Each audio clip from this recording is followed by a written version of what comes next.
Partout en France, des femmes et des hommes bâtissent, embauchent, innovent. Ils font battre le cœur de l'économie réelle. Ce sont des entrepreneurs. À l'origine, entreprendre, ça signifie prendre en main. Prendre en main sa vie, prendre en main son destin et prendre en main aussi le destin des autres.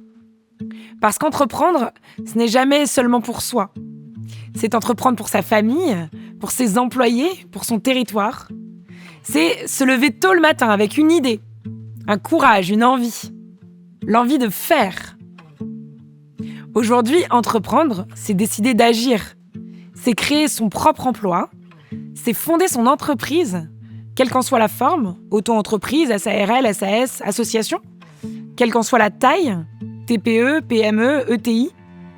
Et finalement, on est entrepreneur quand on est plombier, boulanger, artisan, agriculteur, industriel, consultant, architecte, formateur, pharmacien, créateur de contenu, éditeur, patron d'un restaurant, d'un hôtel, d'une start-up ou d'une usine. On est aussi entrepreneur quand on rachète une entreprise en difficulté et qu'on tente de la sauver. Derrière chaque vitrine, chaque hangar, chaque atelier finalement, il y a des histoires de succès. Aussi des histoires de sueur, de nuits blanches et de doutes. Chaque jour, les entrepreneurs affrontent des normes qu'ils ne comprennent pas toujours et des contraintes qui les freinent. Ils sont tour à tour comptables, commerciaux, logisticiens, psychologues pour leurs équipes. Ils embauchent, ils forment, ils tendent la main à des profils atypiques, donnent une seconde chance à ceux que la vie a abîmés. Ils payent leurs charges et parfois leurs salariés avant eux-mêmes. Ils vivent souvent avec le stress des fins de mois, les stress des décisions qu'ils ne veulent pas prendre, le stress face à des salariés aussi qu'ils ne veulent pas décevoir. Ils connaissent l'angoisse du point mort, les impasses de trésorerie, la solitude, les insomnies. Certains d'entre eux ne voient pas leurs enfants grandir. Et pourtant, ils avancent. Ils ne demandent pas de privilèges, seulement la liberté d'agir et le droit de réussir. Ils sont la France qui crée, celle qui ose, celle qui bâtit en silence, celle qui trouve des solutions, celle qui nous prouve chaque jour que tout est en fait encore possible. Ils sont l'optimisme, ils sont l'énergie, la force, la créativité.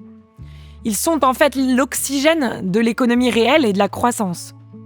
Ils symbolisent notre capacité à nous relever, celle de nous réinventer et surtout celle de rêver de nouveau. Et en cette période éprouvante, on en a vraiment besoin de rêver de nouveau, de croire en nous-mêmes et de croire en la France aussi. Il est urgent de changer notre regard. Il est urgent d'applaudir nos entrepreneurs comme nous applaudissons nos sportifs et nos artistes. Il est urgent de les protéger, de les alléger, de les célébrer. Il est urgent aussi d'accepter l'échec entrepreneurial, puisqu'il porte en germe la réussite de demain. Alors, à vous tous, décideurs, médias, influenceurs, regardez-les, écoutez-les et respectez-les. Et nous, entrepreneurs, nous avons un devoir, c'est celui de garder la foi, envers et contre tout. Parce que nous sommes entrepreneurs et que rien n'est impossible pour un entrepreneur.